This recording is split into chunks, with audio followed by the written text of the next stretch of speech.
author, columnist, managing editor of LibertyNation.com, podcast host and conservative policy advocate. We dismiss history at our peril. Liberty Nation Radio with Mark Angelides. The future isn't looking bright for President Joe Biden and his congressional colleagues.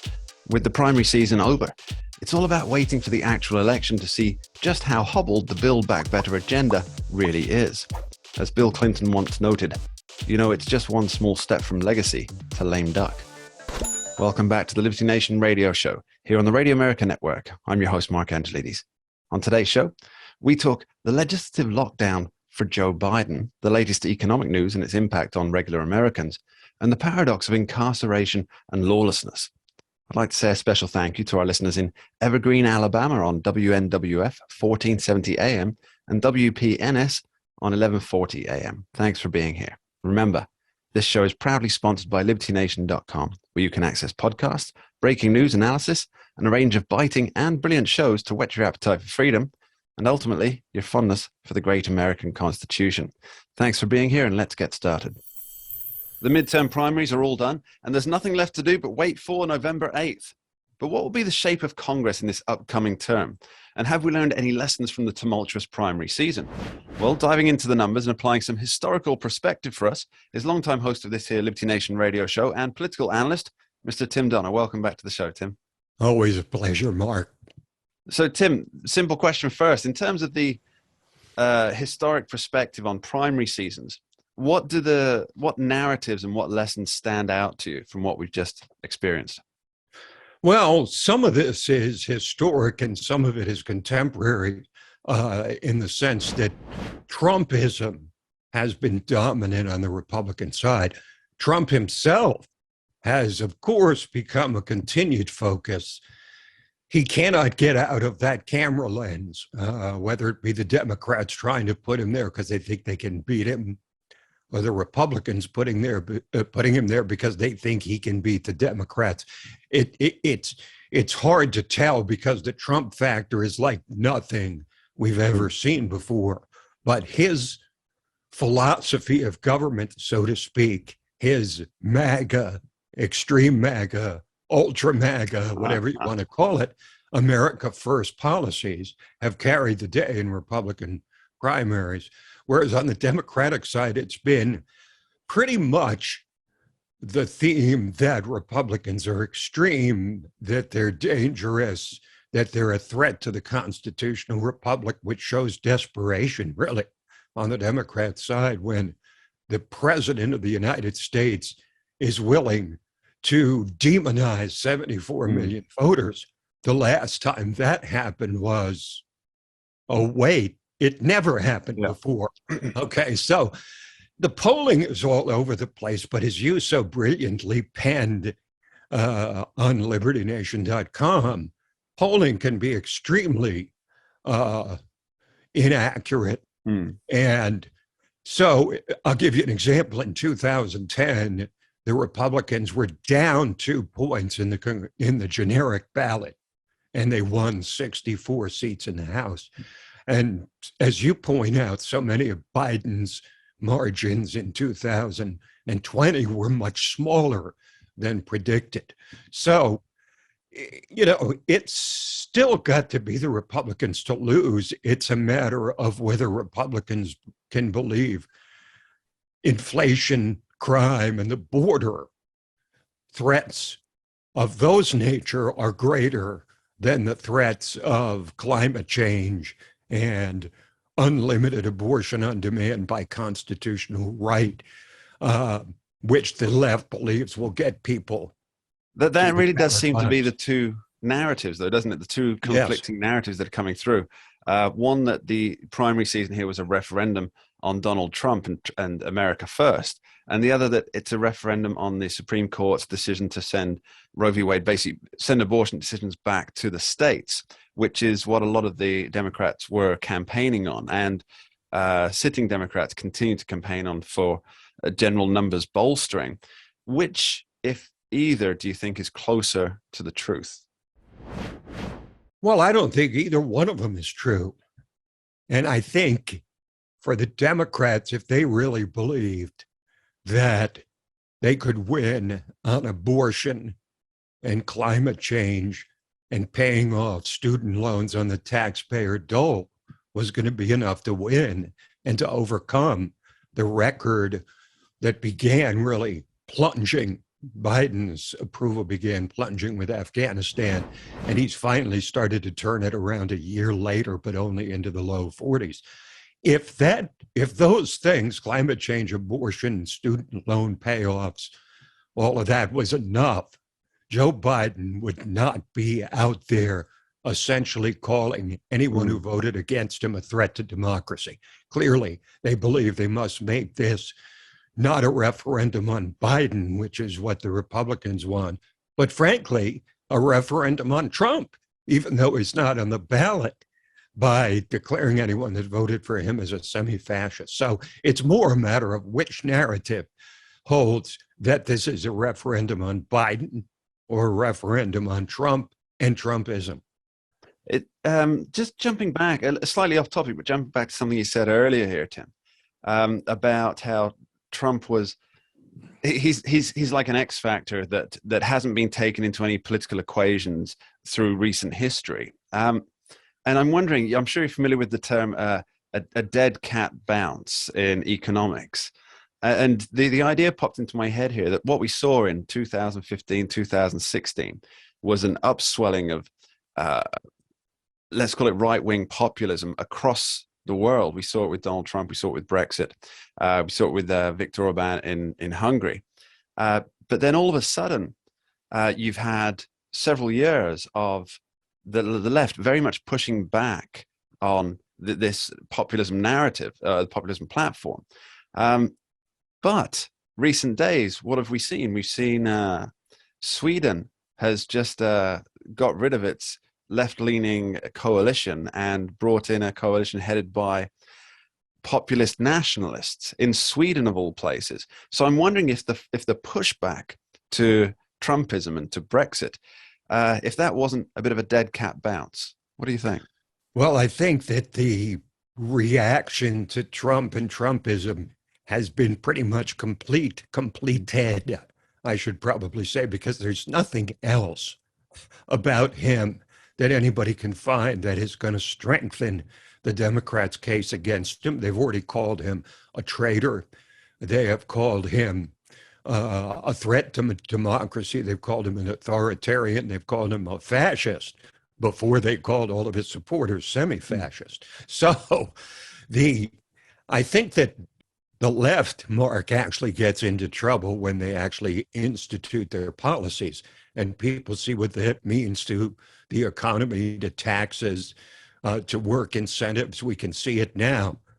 All right, let's get back to the 2023 Congress, if we may, Tim.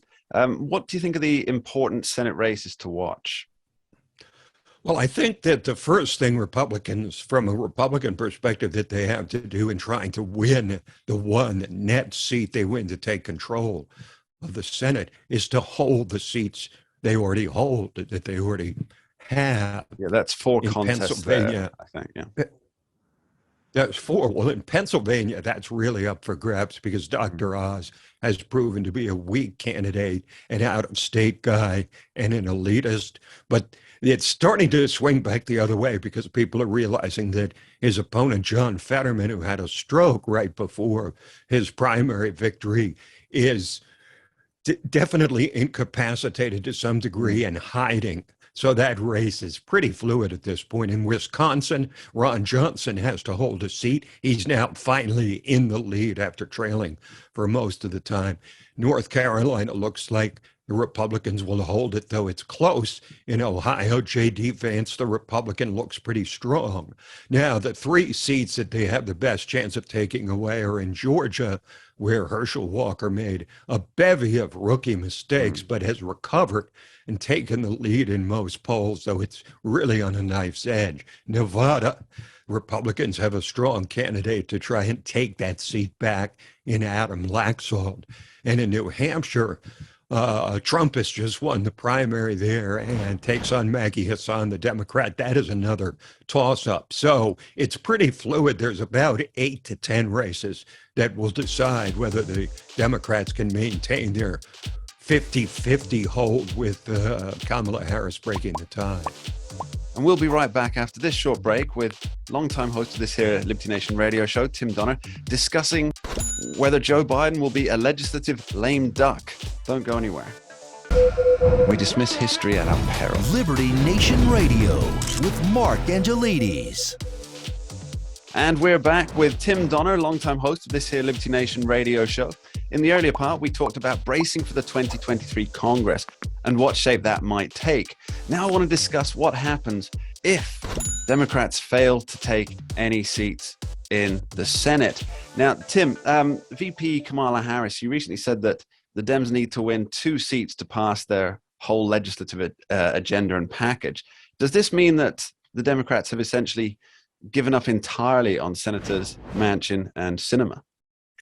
Hardly, because they kept pounding on these 2 relatively moderate Democrats for months and months and months on end, and they finally wore them down, admittedly to the tune of only, $700 billion instead of over $6 trillion, which is where they started with their Build Back Better agenda.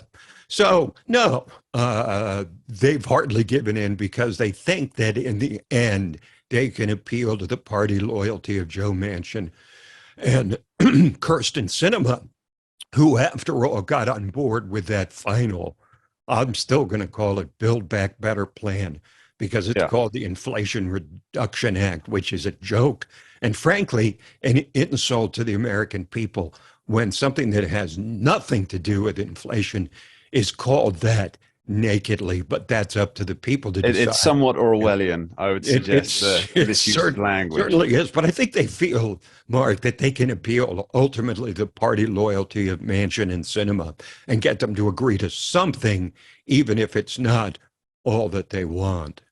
Well, let's consider the other position then. What if the Senate swings to the GOP, even by just 1 seat? What does this mean for Joe Biden and his continued Build Back Better agenda, which is really all his legislation appears to be? Well, I think he'll then narrow down his public face to continuing his warning about the extremism on the other side of the Republican Party, the MAGA Republicans who are controlling the party. He's, anything he sends, if he loses the House and certainly the Senate, for sure, is going to be dead on arrival, DOA. He won't be able to get anything done legislatively. Honestly, even if they hold the Senate and lose the House, which is the most, I think, realistically, the most hopeful prospect for them. So he will have, as Barack Obama did after he got shellacked in the midterms in 2014, he'll have his pen and his phone, and he'll have his moral authority, which I don't think amounts to a whole lot at this point. If he loses the Senate, though, it will hamper his ability to fill out federal judicial vacancies. He's not going to get as many judges passed and might have trouble getting any Supreme Court justice through if, in fact, a vacancy comes up. Yeah, I mean, I think as you say, we all expect the GOP to take the House. But if they do get the Senate, we're looking at quite a lot of attempts at legislation from the Republicans, aren't we? And obviously, they're almost certainly not going to get a supermajority. So do you think Joe Biden will end up vetoing any legislation that comes out of a Republican-led both chambers? Certainly, Mark, 100%. His agenda will be dead on arrival. Look, there's been some complaints about Republicans in recent surveys that they aren't presenting their own specific agenda for what they would do other than not being Democrats, much like Joe Biden was simply not Donald Trump in 2020. Well, the Republicans think they're going to answer that next week, September 19th. Kevin McCarthy, the prospective House Speaker, will release something called the Commitment to America, which is based on Newt Gingrich's famous 1994 contract with America that won the Republicans the House for the first time in decades. What they're going to unveil specifically, we don't know yet, but it's going to focus on basically on strength, on safety, on freedom, and accountability, and specifics within there. So they'll make specific pledges, and we'll see whether that's enough to whet people's appetite for what they can expect other than no more Democratic leadership. But it will be, I think, a mostly united wall of Republicans. The big one that's hard to figure, frankly, Mark, is this abortion bill that was proposed by Lindsey Graham, nationalizing the issue, much like the Democrats did, only with an opposite approach. Democrats wanted to make all abortions essentially legal anytime, anywhere, for any reason, whereas Lindsey Graham wants to do 15 weeks nationally. That's a let's say, a risky and a bold maneuver as to how it affects the electorate, because abortion and fear of Trump are really the only two big things that Democrats have going for them at this point. Yeah, it seems that if Lindsey Graham had not proposed anything and then put it through if and when the Republicans take back control of Congress, it might have been, let's call it a more palatable time for voters to look at. Well, here's at least some kind of, for those voters who want some kind of federal level law on abortion, that might have been the right time to do it. But going into an election, it almost seems that after sending the decision back to the states, it seems that Lindsey Graham is going against what many conservatives consider a Supreme Court win, isn't it? Absolutely.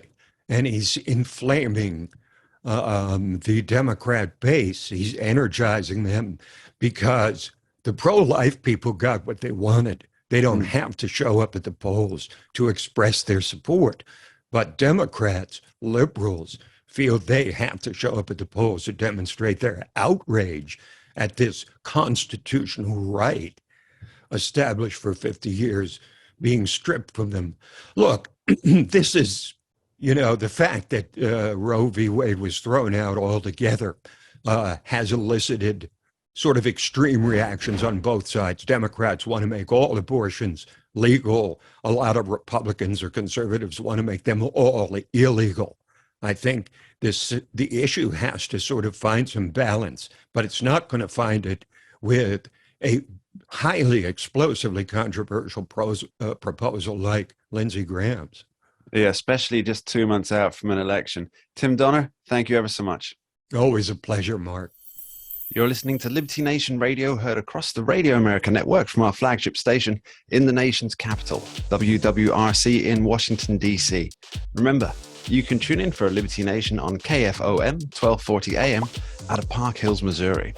Coming up later in the show, we discuss the paradox of incarceration. But up now, after this short break, we figure out just how bad the latest economic news truly is.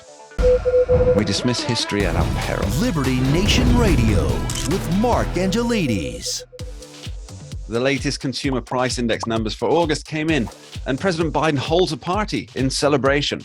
From songs by crooner James Taylor to talking up his massive government spending agenda, the president appears to be totally out of touch with economic reality.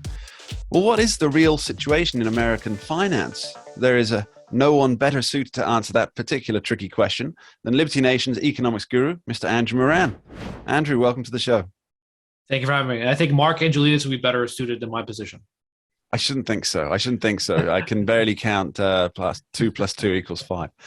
No, Andrew, even as Joe Biden was taking his victory lap, his very public victory lap, the stock markets, they began tumbling.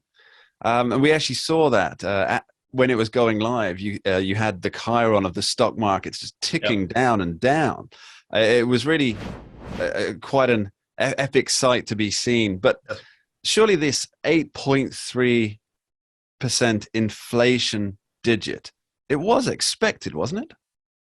Well, not really, because you look at the financial markets the day before the reading came in, it was actually the Dow Jones, the S&P, and the Nasdaq were rallying on the news. The whole expectation that everyone had was that the market consensus was 8.1%, but there was a lot of expectation of be below that just because the crash in energy prices.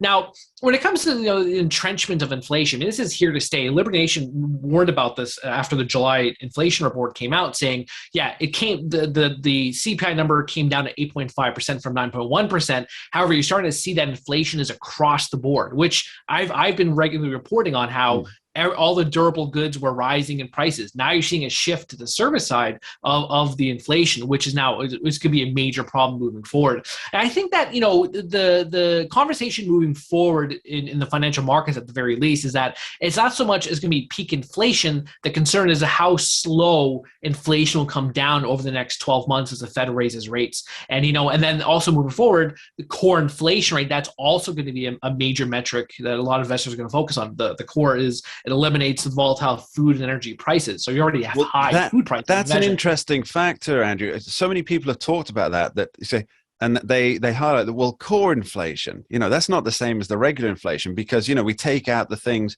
that make it look worse. Yes. But surely if you just take out the things that make it look worse for your designated political party, then really you're doing a disservice to both the economy, the financial markets, the consumers, the people who are essentially trying to get by paycheck to paycheck, because you're painting a false picture.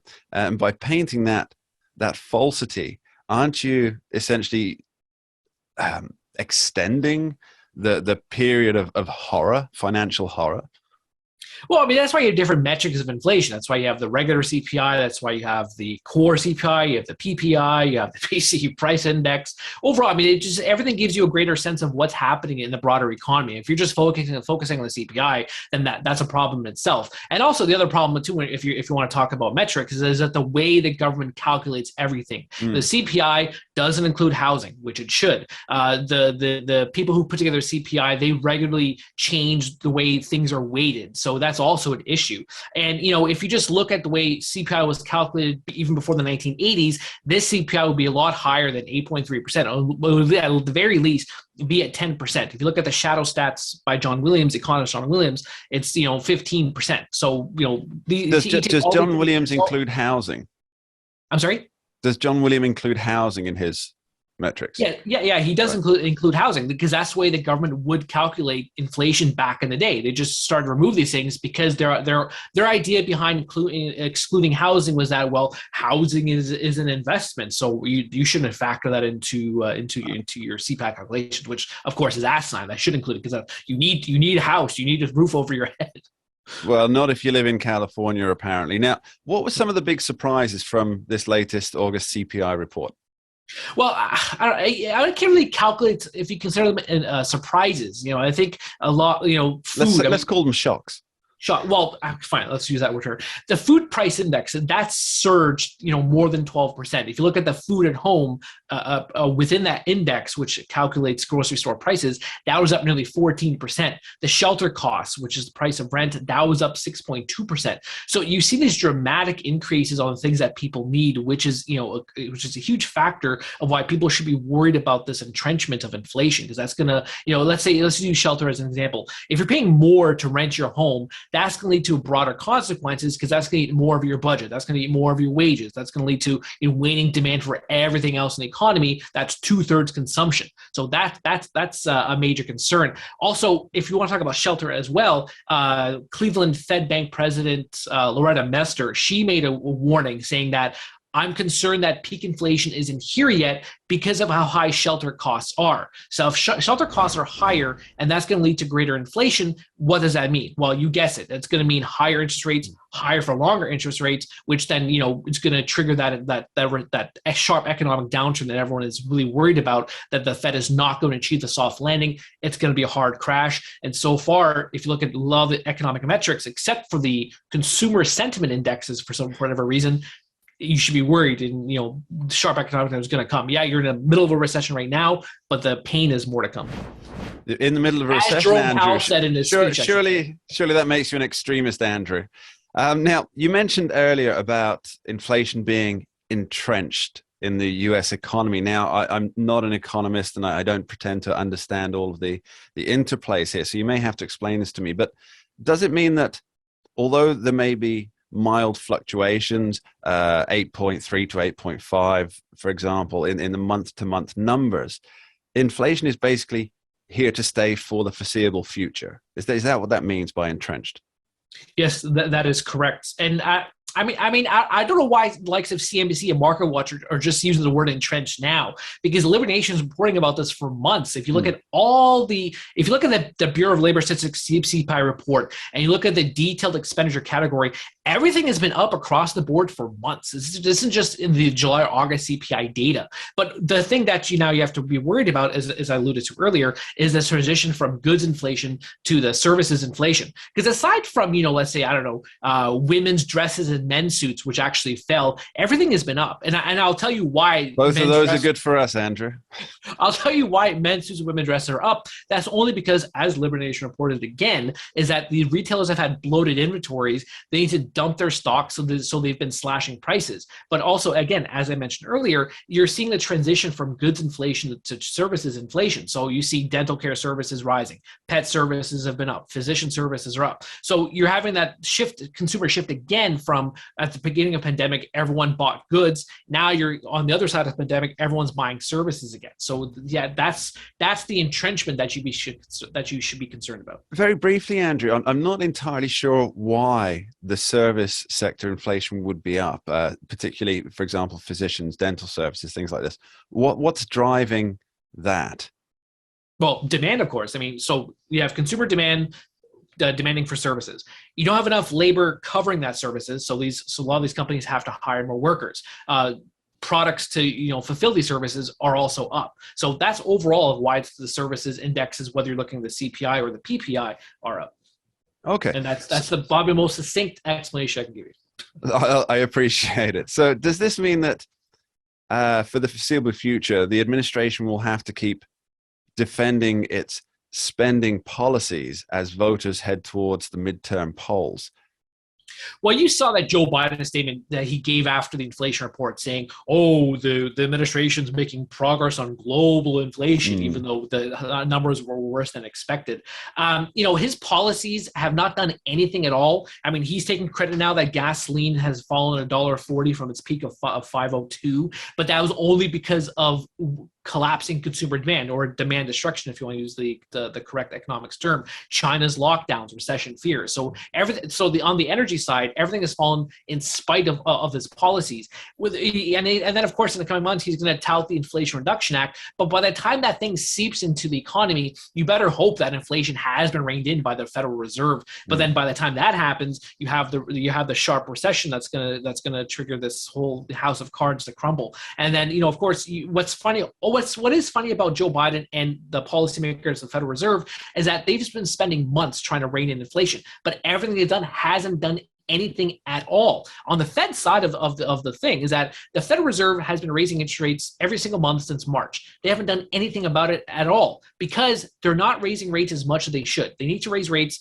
a lot higher than the inflation rate. So you have the Fed funds rate at 3%, inflation at 8%. You need to bring the Fed funds rate to above 8% to have anything at all. They need to pull a Paul Volcker, which they're not going to do because that would initiate the financial crisis that the United States will not be able to endure. Well, Joe Biden promised us a dark winter, and it looks like that's going to be a promise kept. Andrew Moran, thank you ever so much. Thank you for having me. We'll be right back after this short break, talking Liberty with Scott D. Cosenza on American lawlessness. Don't go anywhere. We dismiss history at our peril. Liberty Nation Radio with Mark Angelides. Crime is on the rise, and our dear leader's effort to curb the criminality involved, yep, you guessed it, a domestic version of catch and release. Violent offenders are back on the streets within hours, and the political left remains secure in a well-armed protective security detail bubble. But what of the average American? And more importantly, what of America as a nation of laws herself? We're fortunate to be joined by Liberty Nation's legal affairs editor, host of the excellent Uprising podcast, the extravagant and extraordinary legal mind that masquerades by day as Mr. Scott D. Cosenza, Esquire. Welcome back to the show, Scott. Always a pleasure to join you, Mark. Okay, Scott, I want to talk about this this criminal trend sweeping the nation. Dangerous criminals, they're not being incarcerated. Now, I get the idea that someone is innocent until proven guilty, and that holding an innocent man or woman prisoner while awaiting trial, that's a punishment in itself. But surely we're creating more danger and more victims by not locking many of these more obvious dangerous individuals up. Well, there are two problems, I think. One is excessive leniency against folks who are clearly going to be dangerous to the public upon their release, and also the holding in custody people who have no business being in custody to their and society's massive trouble, really, and the destruction of often their person, meaning go to Rikers Island and spend a year in jail there and see what it's like when you come out. We're talking about, for the most part here, pre-conviction detention.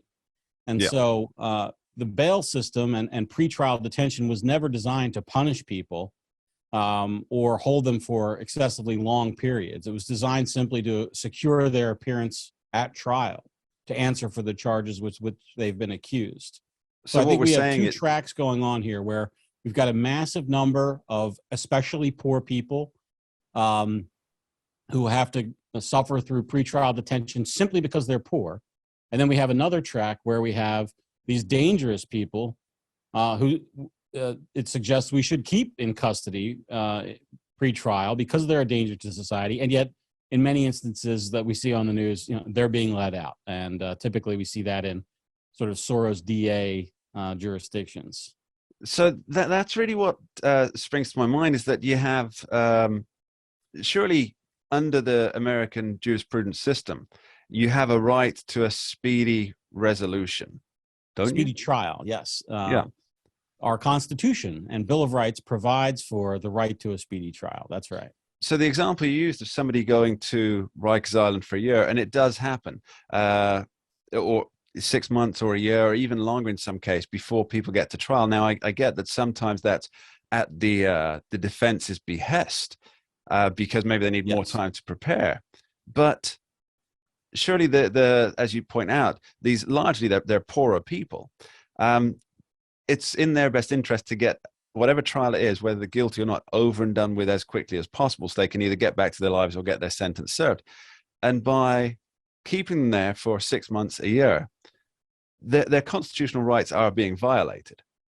Well, they may be violated, right? So, like you said, oftentimes these incarcerated people, they haven't done everything to get a speedy trial by having their ducks in a row to prepare for trial.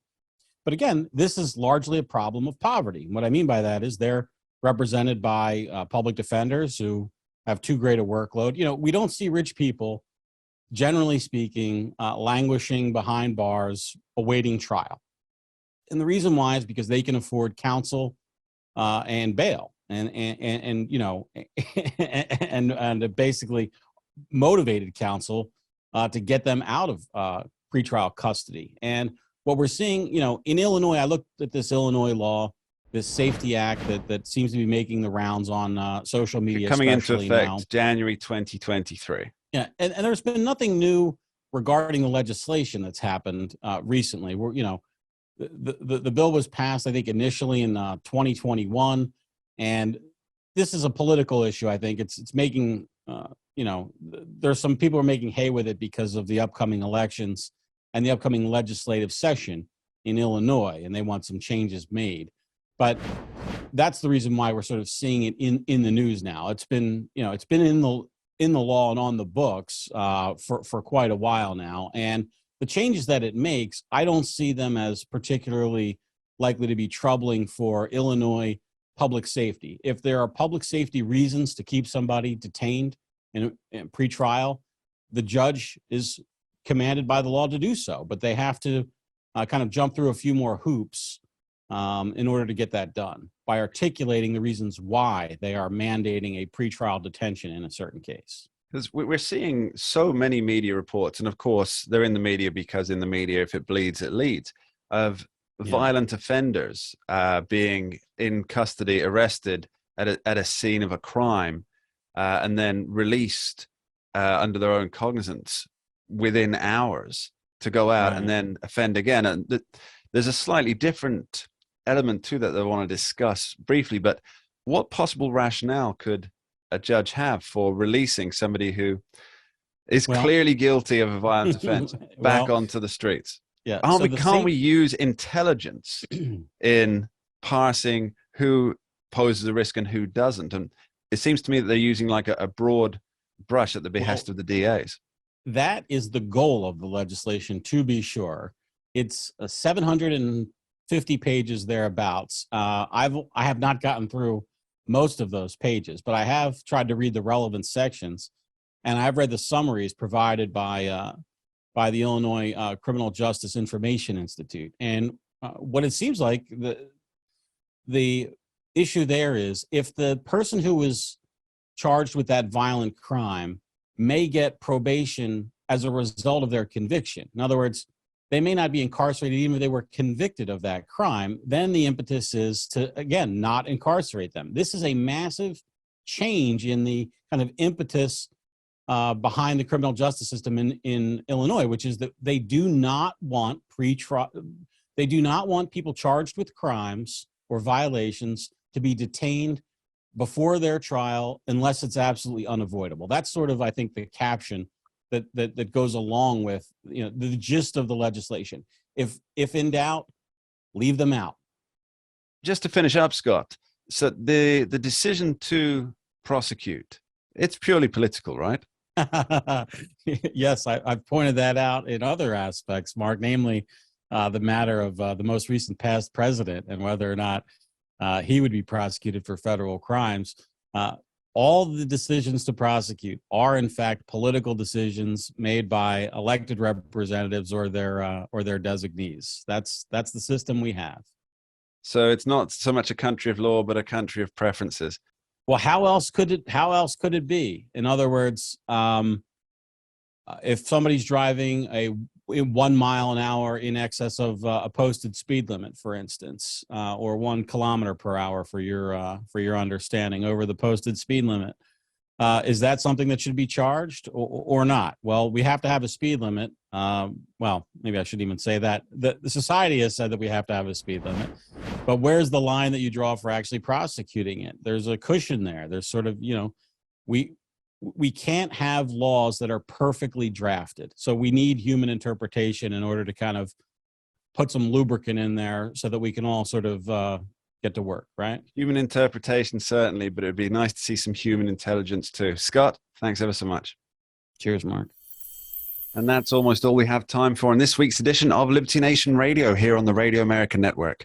I'd like to thank our guests, Tim Donner, Andrew Moran, and Scott DeCosenza. And of course, I'd like to extend my appreciation to you, the listeners from coast to coast, for taking the time to join us here today. My final thought to leave you with this week, now that the midterm season is done, all that remains is to watch the polls and get an indication of the possible outcomes. But polls have become an integral part of politics in a way that may not always be beneficial. As Rush Limbaugh said, the polls are just being used as another tool of voter suppression. The polls are an attempt to not reflect public opinion, but to shape it, yours. They want to depress the heck out of you, end quote. And there's a lot of evidence to back up his claim. Bias, small sample size, likely voters versus registered voters, even uneven weighting, set-up questions. There's a whole plethora of tools to craft the desired outcome. Perhaps instead, we should hear the advice of Sarah Palin, who quipped, "Polls? Nah, they're for strippers and cross-country skiers." Thanks for listening. We dismiss history at our peril. Liberty Nation Radio with Mark Angelides. Entertaining, informative, and just plain fun. Watch Liberty Nation's The Conservative 5. Produced by conservatives for conservatives. C5's The Left Free Zone. Hosted by Liberty Nation's Lisa K. Donner. Joined by a raucous, irreverent panel of authors. Deconstructing leftist narratives. Debating the hot topics. And remembering to laugh. Join the official conservative safe You only space. did that to piss Jeff off. Liberty Nation's The Conservative 5.